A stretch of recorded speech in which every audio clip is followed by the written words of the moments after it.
The Gurney flap comes in this packaging from Ford right here.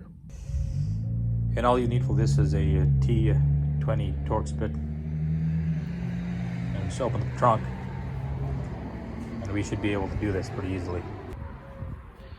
All right, trunk open and all the way. You can see there's 1, 2, 3, 4 T20 torx bit screws here. We're gonna go ahead and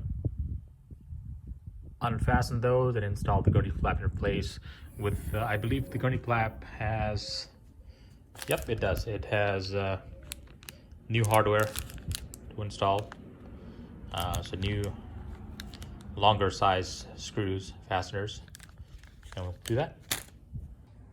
I love how on the Gurney flap here, it shows, there's a diagram that shows track okay, street not. You know, nobody's gonna like put this on and take it off.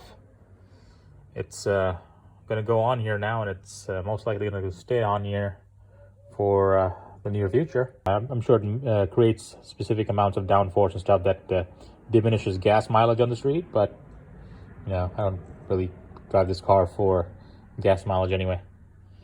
We'll see how it goes. All right, so here's a tip. I've kind of mocked the screws up, and here's what the Gurney flap will look like. I haven't tightened it, so I just basically hand tighten it. I went through the center screws first, and then I aligned the outside screws.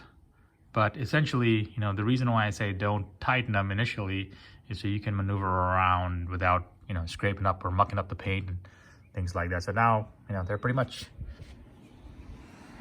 as you can see, I have it up here. I'm gonna go ahead and tighten everything up, and that'll be the end of this. All right, we are all tightened up here. And these don't have to go super tight, just hand tighten them. The instructions say 5.4 foot-pounds of torque. So just, you know, hand tight is good enough. As you can see, it's a very thin piece of plastic, so you don't really wanna over tighten it and risk stressing a crack on it or something like that. But here we go. Here's how the end product will look like. Sticks out a few inches more, maybe 1.5 inches, 2 inches more than the original spoiler on there. I gotta watch out how I park the car now in the garage, because I gotta go a little bit further inside for the risk of the garage door closing on and scraping up the Gurney flap.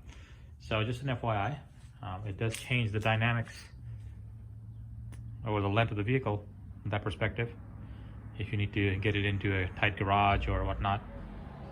Anyway, that's it. Pretty straightforward. It looks cool. Part of the handling package.